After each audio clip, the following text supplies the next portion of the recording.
ذهب الحرس والشرطة يبحثون عن الإمام، فوجدوه قائما يصلي عند قبر جده رسول الله، فقطعوا عليه صلاته ولم يدعوه يكمل الصلاة. أين المنادي وإماما؟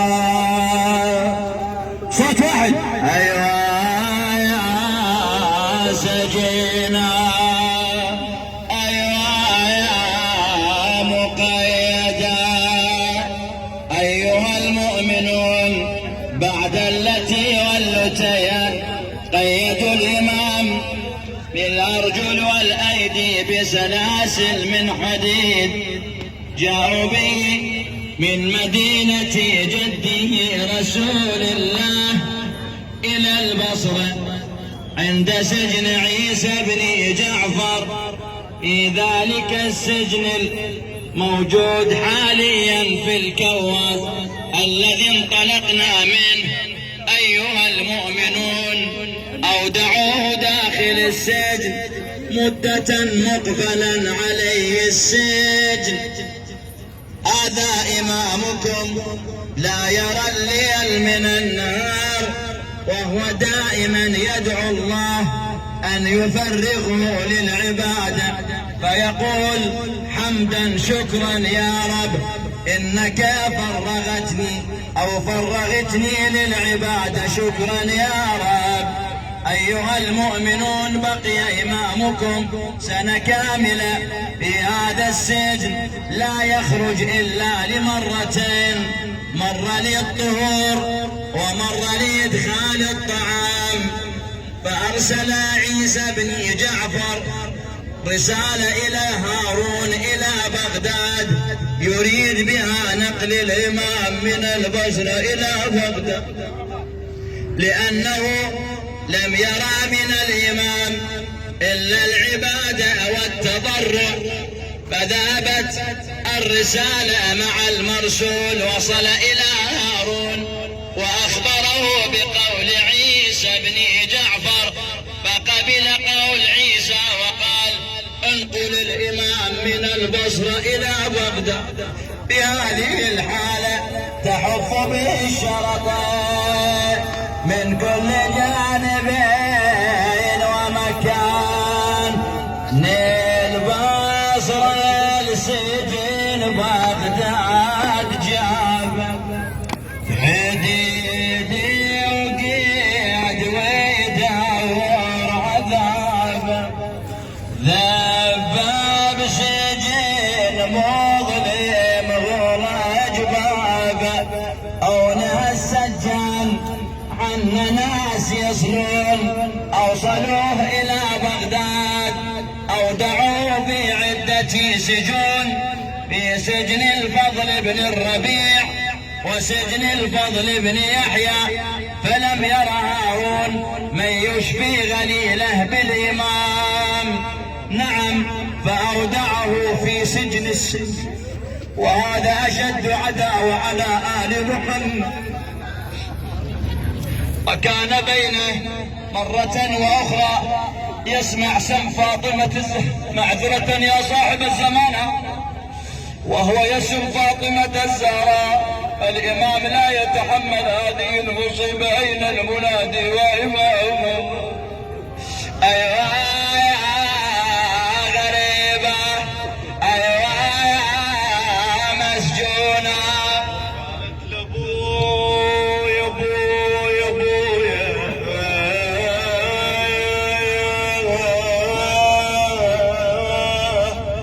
معصومة تقول لابويا شنك يا ابويا ناوي البعاد، شنك يا ابويا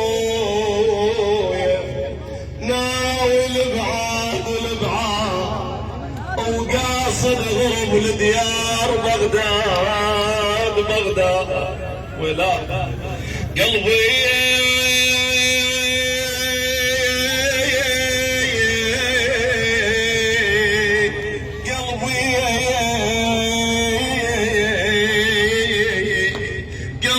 لجمني تقول ابويا قلبي لجمني قلبي لجمني وبعد ما هاد تقول فراق الابو للجبد مرات يا ابويا بعد تقول له قاصيه يا ابويا ديار غربه.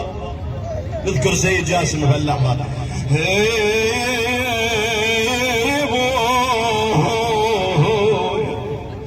تقول له قاصد يا ابويا ديار غربه مجلس عزاء اليوم نصبه تقول له ابويا دمعي على الخدين حدار لا برد قلبي ولا طفت نار يا ابوي.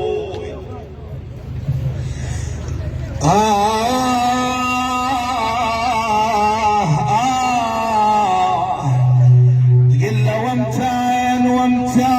وامتان السلاسل يم حيل غلاب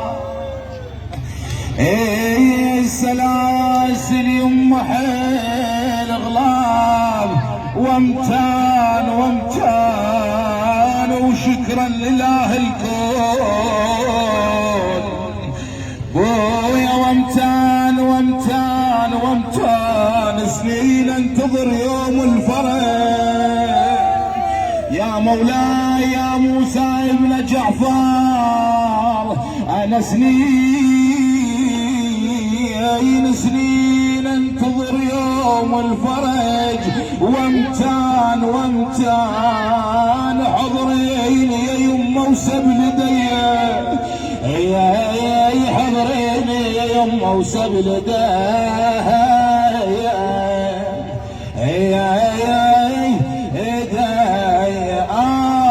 ركباه والله ركباه نظر عيني خفت والشاف والله ركباه على الكاظم ثقل الجيل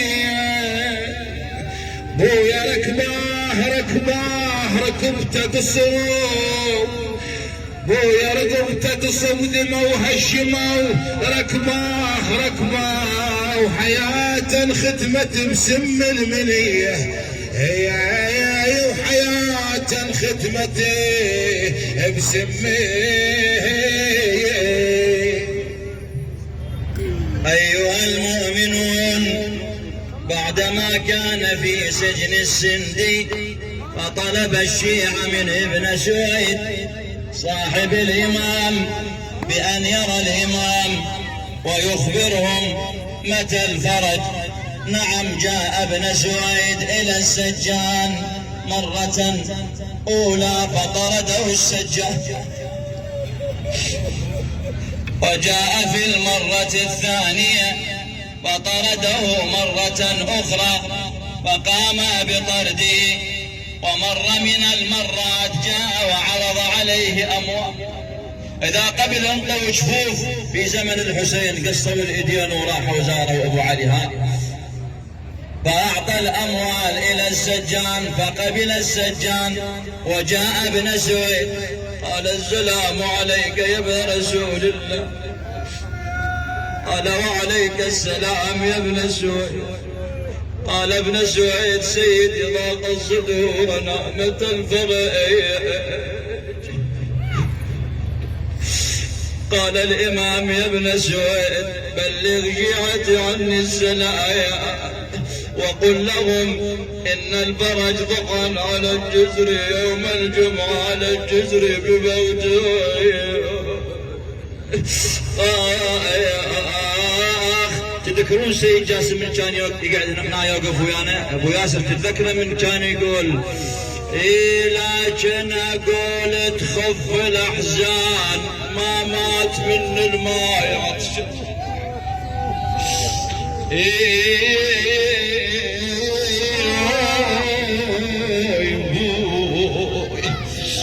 لكن اقول تخف الاحزان ما مات من الماء عطشان. وبعد بس هاي قال لا ولا لعبت عليه الخيل ميدان ولا لانسبت للشام نسوان ولا لانسبت للشام